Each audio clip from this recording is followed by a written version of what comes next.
আশা করছি তোমাদের CC11 এবং CC12 পরীক্ষা যথেষ্ট ভালো হয়েছে এবং চাইবো CC11 এবং 12 মতোই DSC A1 এবং B1 তোমাদের পরীক্ষা যথেষ্ট ভালো হোক। তো এবার আসা যাক DSC A1 এর। দেখো DSC A1 এর যে প্রশ্নপত্র হবে, আমার ধারণা সেই প্রশ্নপত্রে যে 20 নম্বরের প্রশ্ন থাকবে, সেক্ষেত্রে যে দুটি প্রশ্ন সবার উপর দিকে থাকবে বলে আমার ধারণা, তার প্রথমটি হলো এই পাবনা কৃষক আন্দোলনের বৈশিষ্ট্যগুলি আলোচনা করো। দেখো তোমাদের 20 নম্বরের কোশ্চেন 4টি থাকবে, সেখান থেকে তোমাদেরকে দুটো প্রশ্নের উত্তর করতে হবে। তো 4টে যে প্রশ্ন থাকবে এবং তোমাদের দুটো যে করতে হবে, সেই দুটোর মধ্যে আমার ধারণা এই যে প্রশ্নটি রয়েছে পাবনা কৃষক আন্দোলন, এই প্রশ্নটি এবং রাজা রামমোহন রায়, এই দুটো প্রশ্ন তোমরা কিন্তু পেয়ে যাবে বলে আমার ধারণা। অর্থাৎ এবছরের জন্য এই রাজা রামমোহন রায় এবং পাবনা কৃষক বিদ্রোহ, এই দুটো প্রশ্ন কিন্তু উপরের দিকে থাকবে বলে আমার ধারণা।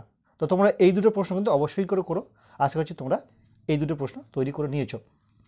এখন বিষয়টা হলো, দেখো চিরস্থায়ী বন্দোবস্ত সম্পর্কে একটি প্রশ্ন কিন্তু তোমাদের পরীক্ষায় আসার কথা ছিল। কোথায়? CC12-এ। আবার এই প্রশ্নটি তোমাদের DSC A1 এর জন্য কিন্তু যথেষ্ট গুরুত্বপূর্ণ।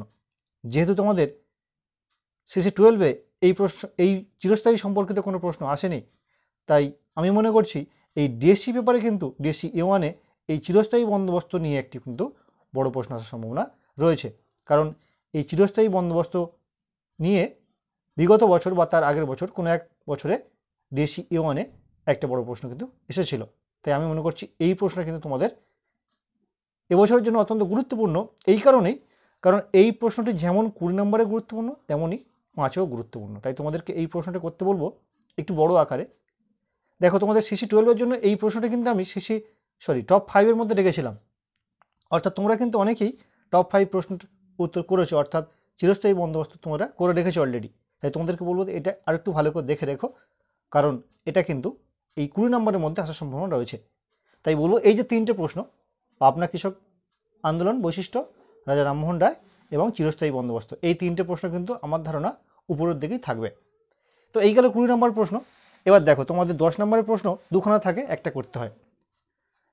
তো সেই দুটো প্রশ্নের জন্য আমার ধারণা বা আমার মনে হয় এই নীল বিদ্রোহে বুদ্ধিজীবীদের ভূমিকা, এই একটি প্রশ্ন কিন্তু উপরের দিকে থাকছে। আর একটি প্রশ্ন সেটা কী হবে বলতে পারছি না, তবে এই নীল বিদ্রোহ সম্পর্কে প্রশ্নটি কিন্তু উপরের দিকে থাকবে, এটি আমার ধারণা। এবার আসা যাক 5-এ।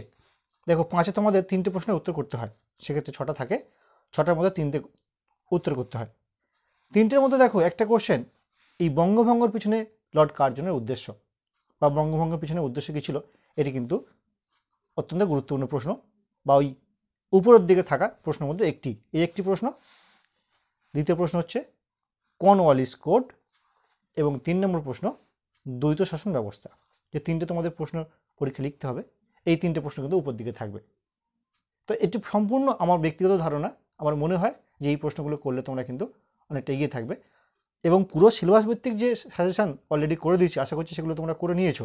তা সত্ত্বেও বলছি এই প্রশ্নগুলো যেন তোমাদের সেই সাজেশানের উপর দিকে থাকে বা তোমরা যে প্রিপারেশান নিয়েছো একটু বেশি করে দেখো। এগুলো পুরো তো দেখছোই, এগুলো একটু বেশি করে দেখো। এটা আমার ধারণা যে এই প্রশ্নগুলো তোমাদের পরীক্ষার প্রশ্নপত্রের উপর দিকে থাকবে।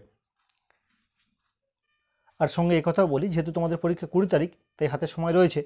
তাই কারোর যদি DSC B1 প্রিপারেশান কম থাকে, তাহলে তোমরা কিন্তু আজকে কিছুটা সময় এবং কালকের দিনটা DSC B1-এর জন্য সময় দিতে পারো, যদি প্রিপারেশান খুব খারাপ থাকে। আর যদি মোটামুটি থাকে, তাহলে B1-এর জন্য সময় দেওয়ার লাভ নেই বা প্রয়োজন নেই। তোমরা A1টাই পুরোপুরি দেখো, যদি প্রিপারেশান ঠিকঠাক থাকে। আর যদি সমস্যা থাকে যে B1-এ তেমন প্রিপারেশান নেওয়া হয়নি, তাহলে কিন্তু তোমরা একটা দিন DSC B1-এর জন্য দিতে পারো। কারণ B1-এর সিলেবাসটা A1-এর থেকে তুলনামূলকভাবে একটু কঠিন, কারণ চীনের ইতিহাস তো,